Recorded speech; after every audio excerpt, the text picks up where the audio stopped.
Hello everybody, welcome back to Language Litigation and Integration Part 25, Guilty Until Proven Innocent.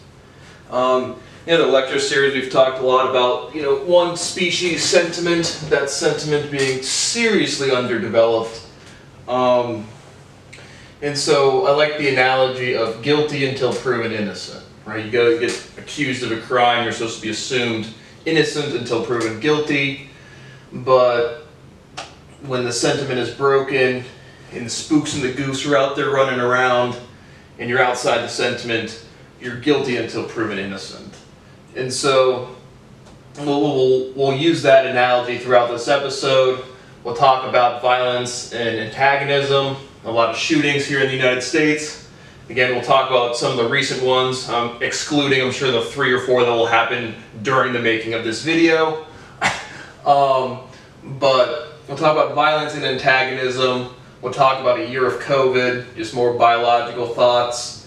I'll give you some more stories, just random thoughts, random quotes that I still have in my brain. Like Sergeant Bill Kosiski, your words still think about you a lot, man. So we'll just give you some more reflection on my interactions with some police officers. But let's consider violence and antagonism producing murder at the species level. Do people kill people? Yes. Why? Well, again, I think any case of murder really has to imply some sort of entitlement, some sort of selfishness, right? We talk about the species being underdeveloped, selfishness, right? I'm still waiting for the day when people are so depressed and angry and have such a shitty day, like our friend that shot up King Supers, and instead of loading up a fucking gun, they go try to start a business, or they go try to go on an adventure or something. And so, from the species level, to revert to go murder people is truly a level of entitlement, obviously on the personal level. But my point is that will go away, or at least, again, I had a bad day, go shoot a bunch of people will become I had a bad day, go learn something. Literally, actually. But let's consider our analysis. Let's consider several dead bodies. 2 mob guys. We'll start with a definition of murder. A conscious choice to end another person's life or to endanger them in a way where a resultant they could die is seriously considered.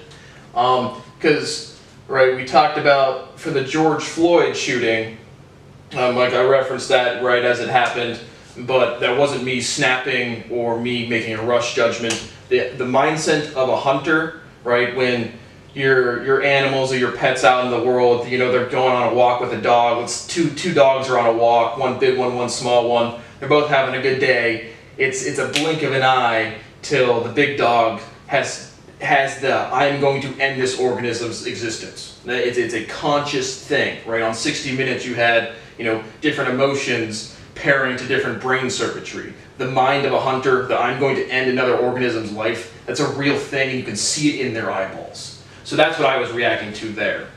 And specifically to the George Floyd shooting, that's what the environment, the people that watched it happen were reacting to. There's one sentiment. When they go from, oh, I can't breathe, to he can't breathe, to he's dead, till he's still kneeling on him for 3 minutes, the crowd is reacting to the sentiment of what's actually occurring, and that is the hunter mindset. Talk more about the shootings, but the point is in biology, there's a distinct biological time, psychological time when it's like, okay, this person can die. Right, mob versus mob. 2 mob guys kill each other. From a society standpoint, murder is typically pretty personal, or you might be, unless you're involved in like organized crime, where it's again some muscle guy might come take you out. Murder's pretty personal. The husband stabs the wife, or girlfriend attacks the boyfriend, stuff like that.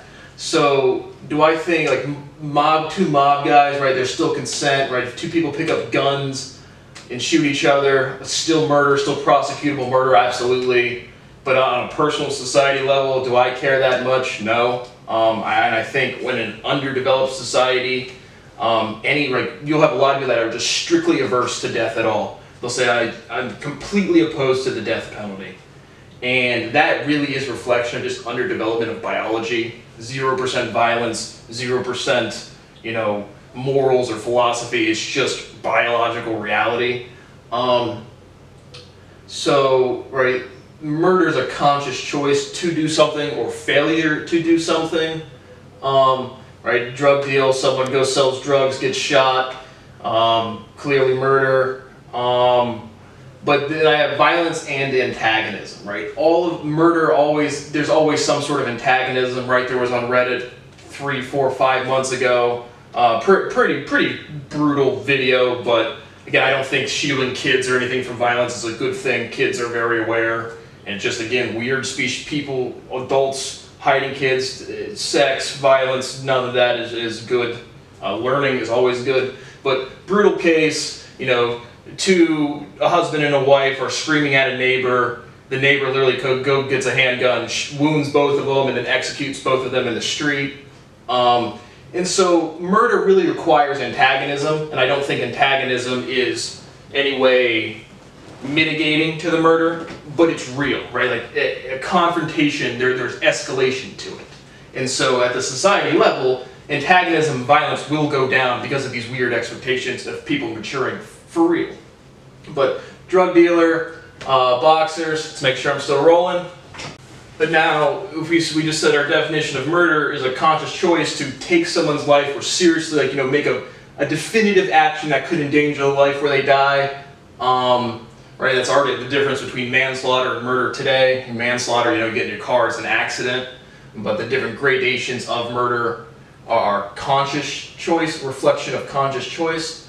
But how about two boxers? Right, two boxers, two MMA people go into a ring.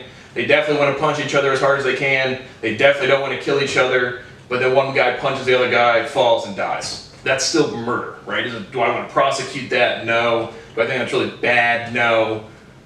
But does it happen? Is that qualified as murder to me? Legally, absolutely yes. But how about hospital error? Right, I live in Columbus, Ohio. I might butcher the name, but Husel, I think, was in the past 18 months, 2 years. Some medical doctor, I don't even know what happened with the case, but, you know, accused of giving elderly patients or just patients that are not terminal, you know, lethal doses of things, right? So you have mob versus mob, drug deal, clear definitions of murder in society. Boxers, people wouldn't call that murder. It is hospital error. This is like atrocious. To me, this is worse. Well, specifically Husel, I'm trying to get the names right, didn't really look them up. Probably a little irresponsible, but it's Columbus, Ohio, hospital guy, look him up. Well, that guy was, like, you know, conscious choice to give excessive drug dosing. But also, just hospital errors in general account for about 250,000 deaths every single year in the United States, right? A nurse accidentally, you know, gives the wrong drug to somebody. I would call it manslaughter, but it's certainly manslaughter. But then you know, we have COVID. Thank our frontline workers. Also thank your frontline workers for literally fucking up 250,000 times to the point of death every single year as well. But again, that's just an interesting way to look at hospital error as the difference between murder and manslaughter. Home invasion, stand your ground, right? State of Ohio just passed stand your ground, meaning I don't have to retreat before. If someone came up to me, I would have to, like, try to leave the situation before I can legally shoot them. I think that's good. I think that's correct. Even past that, like, if I lived out in the country and someone broke into my house and they were running away, do I think it's bad and immoral to mow them down for, you know, the first 10 seconds as they're running away? No. 5 seconds ago they were in my house stealing all my shit. So I think that's good, but again, obviously, stand your ground. I can't even publish my papers or just defend this is my literal constitutionally protected discovery. I can't stand my ground on the internet against people just, again, not supporting, but promoting my work at the legal obligated level. But those are just some considerations of the difference between manslaughter and murder. And I think there's a lot more conversation needs to be had about the role of antagonism, which leads to violence. And again, all of these things will decrease at the society level with education, with literally just understanding. More on the shootings. The George Floyd, when I made the first reference video to this one, I had not seen the lead up to this. George Floyd was already arrested. He was already in handcuffs, right? So he takes off running. Takes off running. What threat does that pose to the society? He's fucking handcuffed. Maybe could he go run and headbutt somebody? I mean, I'm not talking, forget George Floyd, just in general, you know, someone handcuffed running away. Should that ever end in a lethal force? Again, with moderately trained officers? Fuck no. But then even to George Floyd's case, particularly reviewing the video footage, his maturity level was not someone that, you know, if I'd been a bouncer at a bar, this would not, big black dude, sure, way bigger than me, sure, posing a threat, no. I mean, like, I'm talking about the maturity of his behavior. Again, I don't have the video right here, but the things he was saying strikes me more as like, again, a frat guy that's a little out of line. Is he going to go again slaughter anybody? Right? What was he doing? He was paying for a candy bar with a counterfeit money? I mean, situational, circumstantial awareness from the officers, fucking atrocious. For the sentencing, again, from a prosecution standpoint, you want to go for the highest thing that you certainly can get. Second-degree murder was great. I frankly, as a judge, I haven't reviewed the statute for first-degree murder, but I think it's premeditation. But then you get a question of, you know, because of proven reaction times, what really qualifies as premeditated? You know, 1 second, 5 seconds, 10 seconds. Again, I just don't know the case statute, the case law. But again, when Chauvin says, you know, we have to control him. Again, he's been handcuffed. There's nothing to control. Again, clear mindset of a killer when he has his knee on his neck, and clear your response of the crowd, mimicking the sentiment of reaction time. All this human being is dead.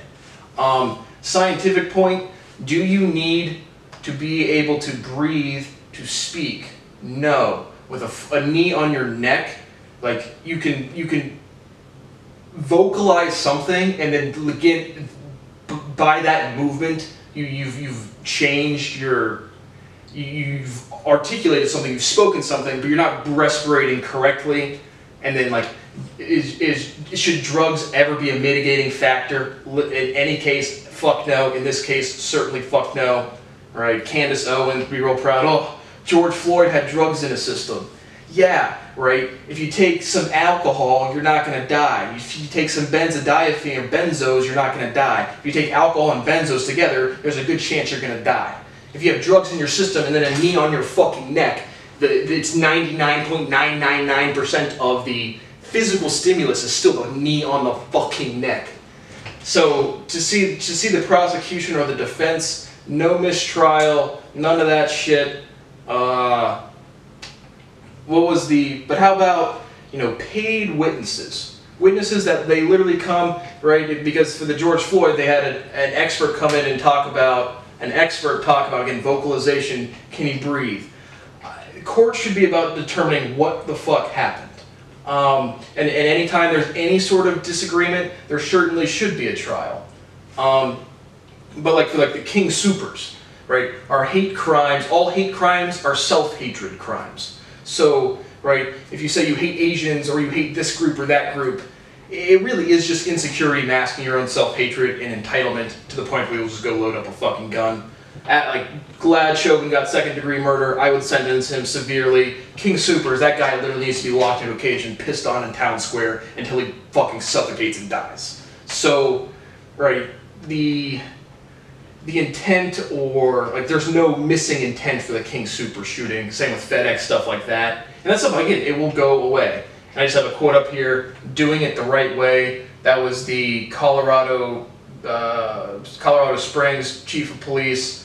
No, doing it the right way when there is nothing confusing about what happened at King Soopers. And I'm telling you scientifically, legally, all hate crimes are self-hatred crimes. It has to have, you can be tortured, you can be abused, you can be neglected your whole fucking life. You have to have some sort of entitlement to say, I'm going to go hurt somebody else. Psychological fact.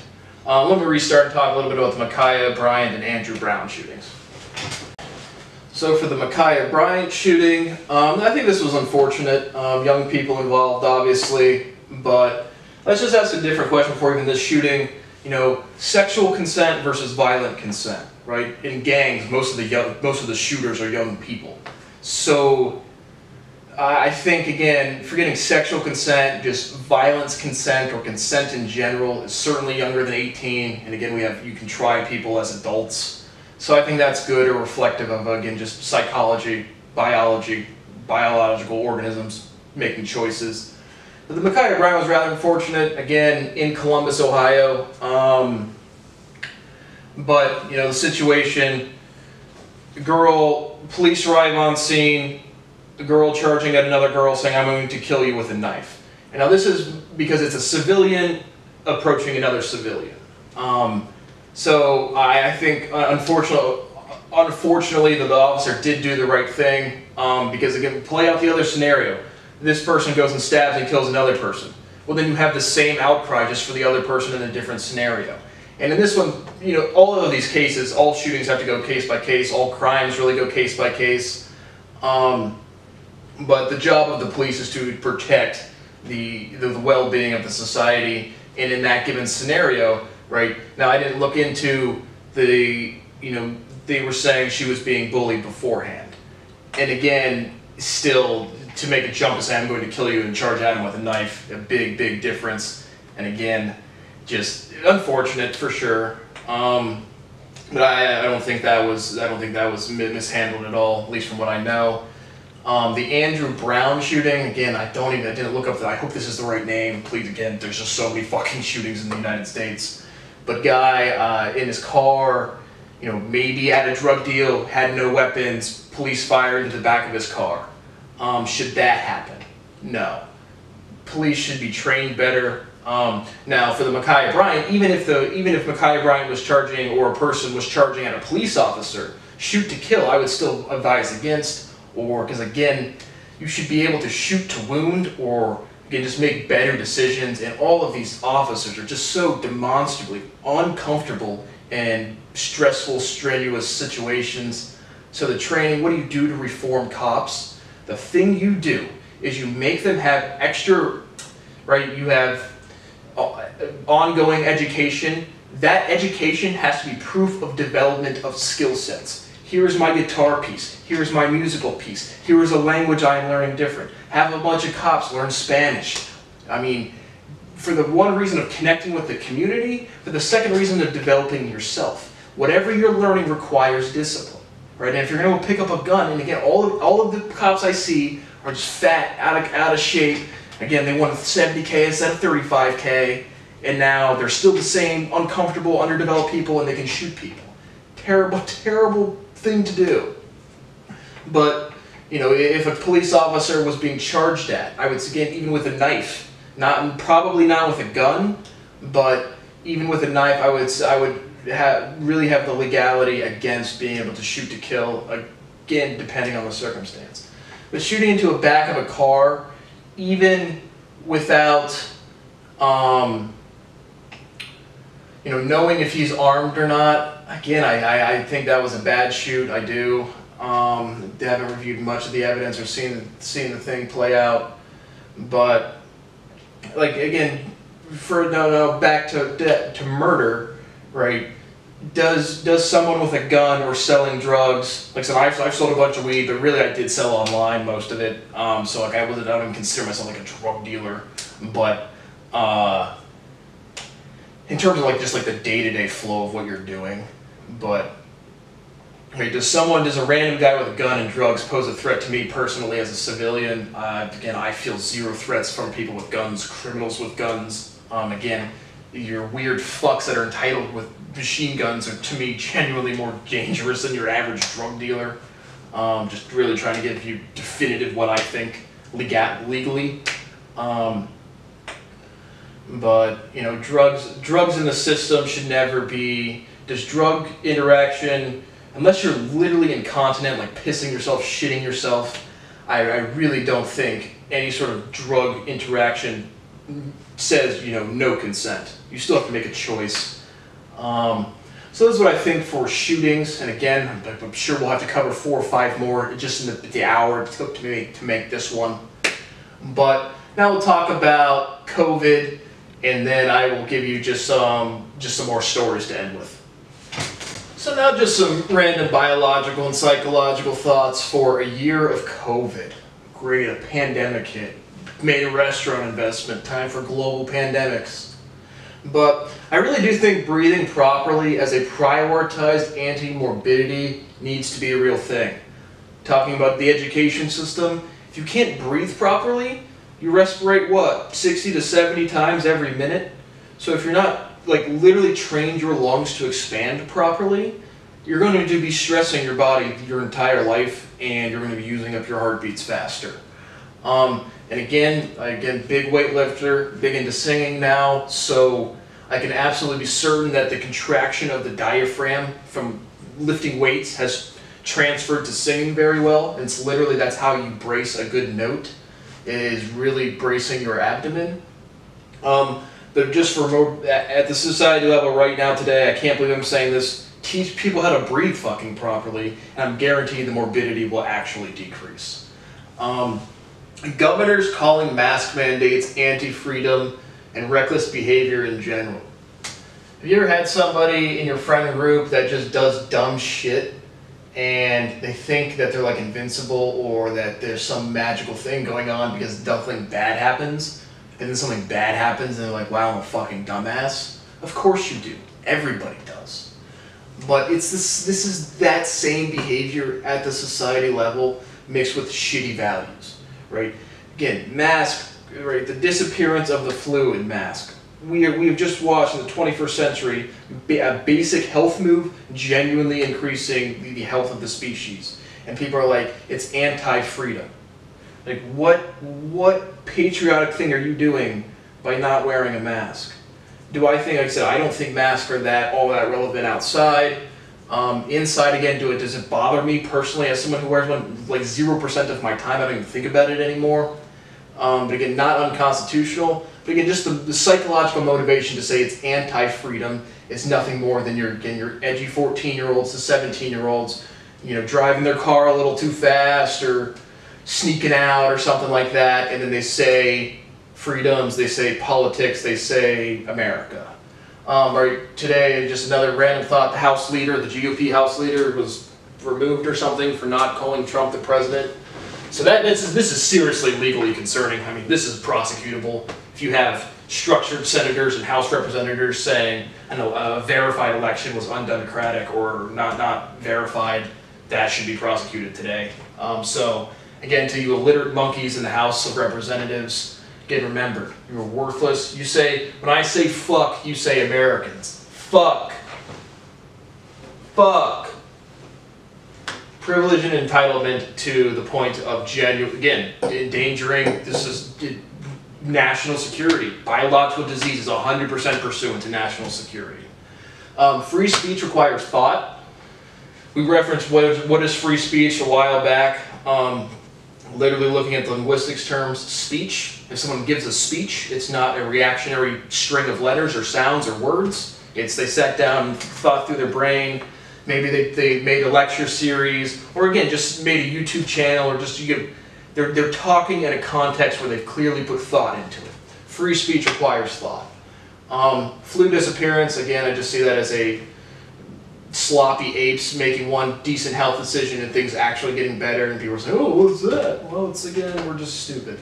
Random thought, childhood cellular development and protein. Nutritionally, I'm pretty sure I remember reading that just, either infants or people less than 7, and I don't know what the age cutoff is, need substantially less protein for their metabolism.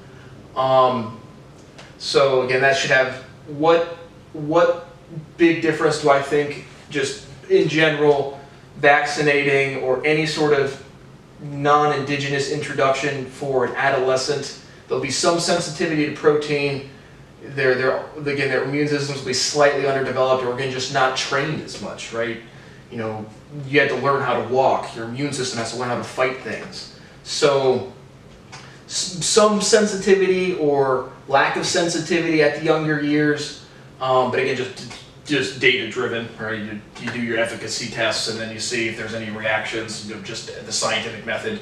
But just, would there be any, what are my theoretical thoughts on early stage metabolism in some variation, some difference, data driven, random thought. And then I want to end with no lives matter, about genetic difference and variability, again specifically to LGBT, like lesbians, gay, bi, trans. I guess I really just want to talk about trans.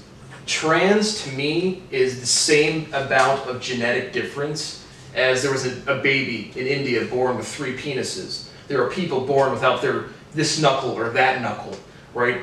No one debates that people in the NBA are genetically taller, right? They had some sort of predisposition. So transgender to me is not even like, it has the same genetic, and it has less genetic differentiation than Siamese twins, right?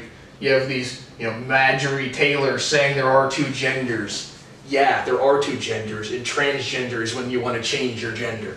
But biologically, some sort of imbalance, or not even imbalance, just not some sort of abnormal hormone distribution.